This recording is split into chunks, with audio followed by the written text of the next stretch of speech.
C'est un ras-le-bol qui est présent dans le pays, voire même avant de 2021, même avant de 2020, et qui s'est cristallisé autour de l'arrestation d'Ousmane Sonko.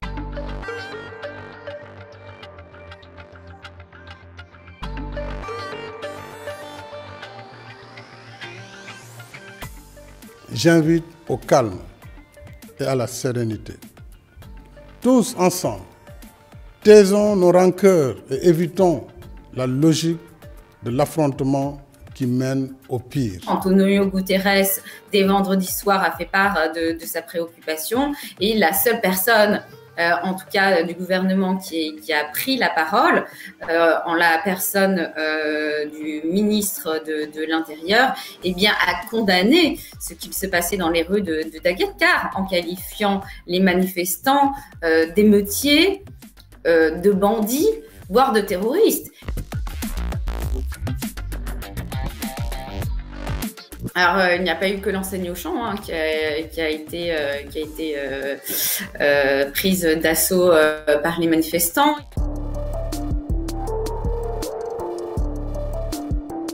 Je pense qu'il y a un ras-le-bol qui est sourd au Sénégal depuis plusieurs semaines, voire plusieurs mois, et qui, bien évidemment, s'est amplifié du fait du Covid-19, de la pandémie, et du fait que la population a de plus en plus de mal à joindre les deux bouts. Donc c'est un ras-le-bol qui est présent dans le pays, voire même avant de 2021, même avant de 2020, et qui s'est cristallisé autour de l'arrestation d'Ousmane Sonko, qui est perçu comme une injustice supplémentaire et qui cristallise effectivement, qui coagule l'ensemble des injustices auxquelles la population fait face au quotidien.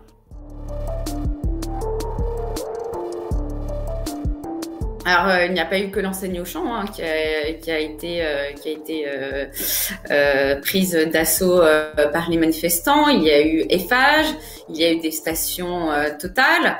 Après, on ne va pas dire que seuls des symboles français ont été attaqués, puisque des symboles du pouvoir sénégalais ont fait aussi l'objet d'attaques, comme le Soleil, comme RFM TV, etc. Des mairies aussi ont connu ce type d'assaut. Après, on ne saurait négliger qu'effectivement, il y a une montée du ressentiment anti-français, comme on le voit d'ailleurs dans de nombreux pays d'Afrique, avec des collusions présumées, des relations ambivalentes entre la France et des pays francophones. Donc, c'est l'expression d'un ras-le-bol. Partout, on lit que Macky Sall est le valet de la France. Alors, cela restera à prouver, puisque l'ambassade de France, justement, a appelé à une accalmie. Donc, voyons ce qu'il se passe, mais on ne saurait négliger qu'il existe entre les deux pays un passé qui ne passe pas, un passé colonial, un passé néocolonial, qui reste une pointe de discorde entre les deux pays.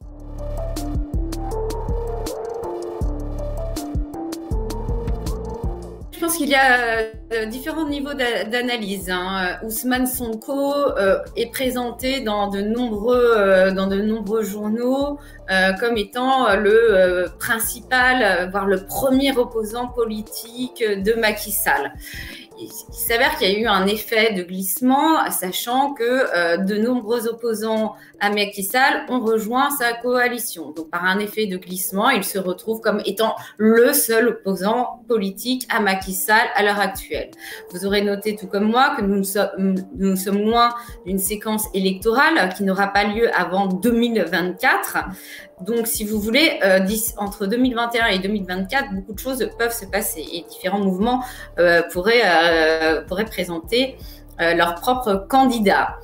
Maintenant, de par la situation actuelle, eh bien, on peut présupposer qu'il est perçu comme une menace potentielle par le gouvernement. Et encore là, il faudrait connaître exactement quelle est leur lecture de la situation dont je ne dispose pas. Mais il faut savoir qu'en Afrique, souvent, quelqu'un qui passe par la voie carcérale se retrouve starisé. Hein, donc, ce qui montre aussi une défiance à l'égard de la justice de certains. Selon que vous serez riche ou pauvre, vous serez traité différemment.